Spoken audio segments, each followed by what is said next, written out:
Welcome to the Petrified Forest out here in Holbrook, or close to Holbrook, Arizona. And connected with the Petrified Forest is the, what's it called, the Painted Desert, which I understand is pretty nice. So my hope is to be able to do both of those. Today is a very windy day. Tomorrow it may be snowing, so I'm taking advantage of the day and we'll see how much we can get in. So take care, and I hope you enjoy the visit.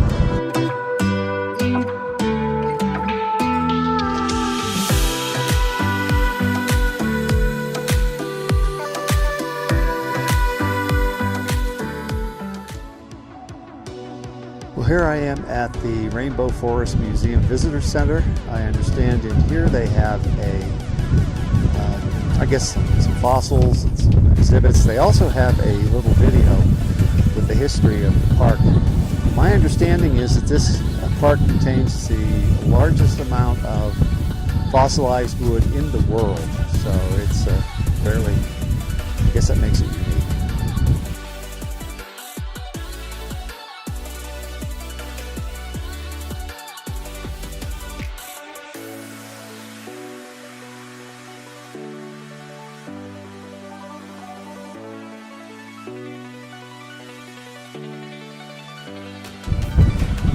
It is unbelievably windy right now, but I had to stop and have you take a look at this, which is obviously a pretty big tree. As they petrify, they tend to break apart, and most of what you see on the ground are pieces. Look like someone took a saw to them and made them fireplace size. The red color, according to the ranger, is a result of the iron oxidation, I guess, in the soil, the mud that was at one point when this ancient forest was submerged in water. That's what caused it to petrify, and the minerals, the quartz, taken up in place of the organic material.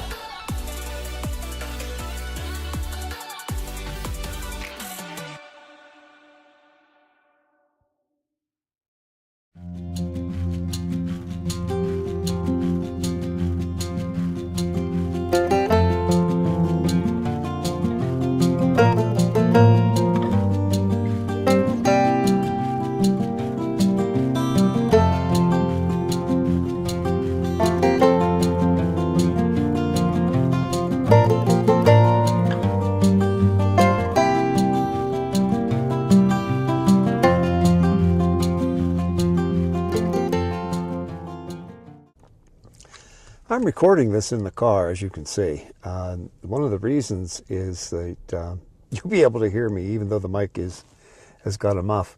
I'm at what they call the Jasper Forest, and I think it's going to give you a pretty good idea of what I was talking about when I was saying it looks like we're at the bottom of at one time a lake, and which of course was necessary for all this petrification and these fossils to have collected in the sediment in the bottom. In any event, it's nothing more than a lot of, well, there's lots and lots of petrified logs around, but they're kind of at a distance. So I think the advantage of this is just to see the high mesa and the what once was the lake bed.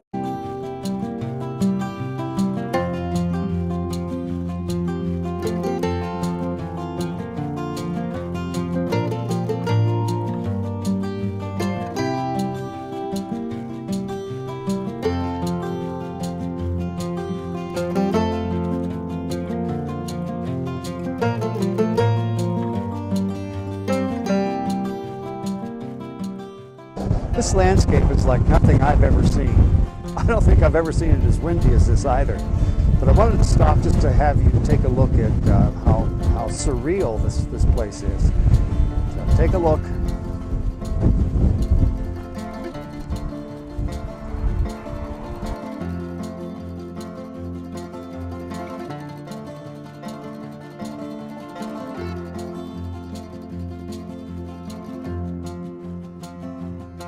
I'm not even going to venture a guess as to how this happened. This is called the Agate Bridge. It's a petrified log. but somehow fell across or got petrified across a little gully. As I said, don't know how it happened, but I sure am interested in seeing it.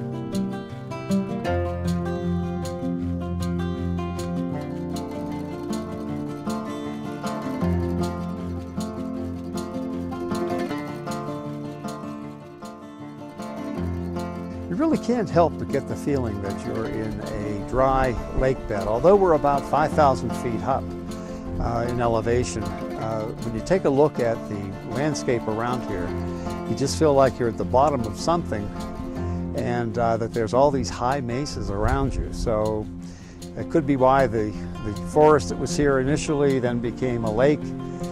Trees fell over, and that's where the crystallization, petrification started to take place. So just take a look around.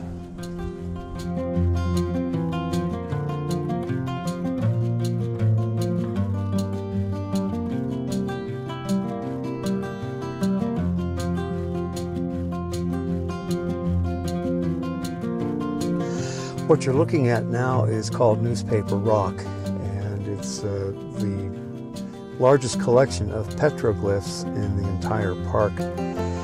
It was done by the Puebloan Indians, Native Americans. They think between 650 and 2,000 years ago. It looks to me that successive generations just kind of added because there is just so much, so compact and so packed with petroglyphs.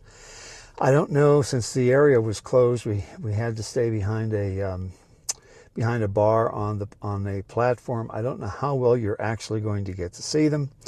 So if I can, I'm going to insert a picture that I might be able to grab from the internet someplace on Newspaper Rock so that you get a better appreciation of how unique, and it's pretty interesting. Anyway, I'm going to stay inside and record this. It is terribly windy. It's not cold, but it is, gusting wind, 25 miles per hour, I think, enough to almost knock you over. In any event, I really have enjoyed my my trip here to the Petrified Forest. Its sister part of the national park is the Painted Desert. I'm going to do that a little later in the week. I'm not going to be here that long, so in a couple of days. I don't know that I'll get it done tomorrow. Tomorrow's not supposed to be a very nice day. So in any event, I hope you enjoyed this. It was a lot more fun than I thought it would be, and really entertaining, and I've always, as always, you learn a lot. This is day 2, and I'm on my way to the Painted Desert part of the Petrified Forest, and I thought I'd stop because on the way I'm passing some areas that I might see at the Painted Desert, but boy, does it ever astound me how the sediment was laid down layer after layer after layer. This was obviously water at some point, which covered the logs, covered the trees that had been pushed over, and which has caused the petrification. But it's so distinctive. So I thought you'd maybe want to take a look.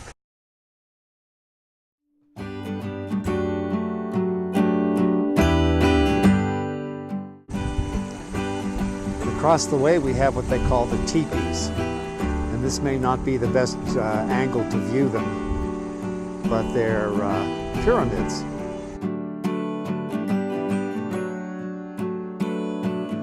This is Lacey River Point, and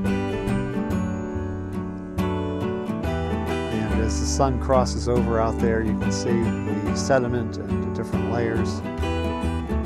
This is part of what they call the Painted Desert, and I can see why, because there's a real red, browny red coloration to this layer of sediment. Behind me is Whipple Point, and it's kind of dramatic. You can see as the sun crosses the different layers of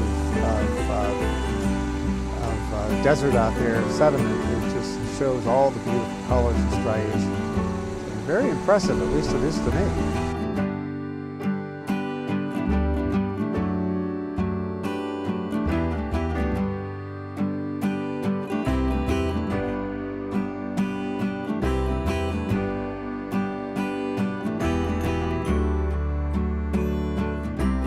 These past couple of days have been phenomenal in the Painted Desert Petrified Forest area, and I hope you've enjoyed it as much as I have. And I want to thank you for coming along and enjoying the ride, enjoying the view. If you like this video, please hit the like button. Don't forget to subscribe and hit the notification button so that you'll be notified as I put up different videos, additional videos. So again, thanks, and I hope you enjoyed your time with me.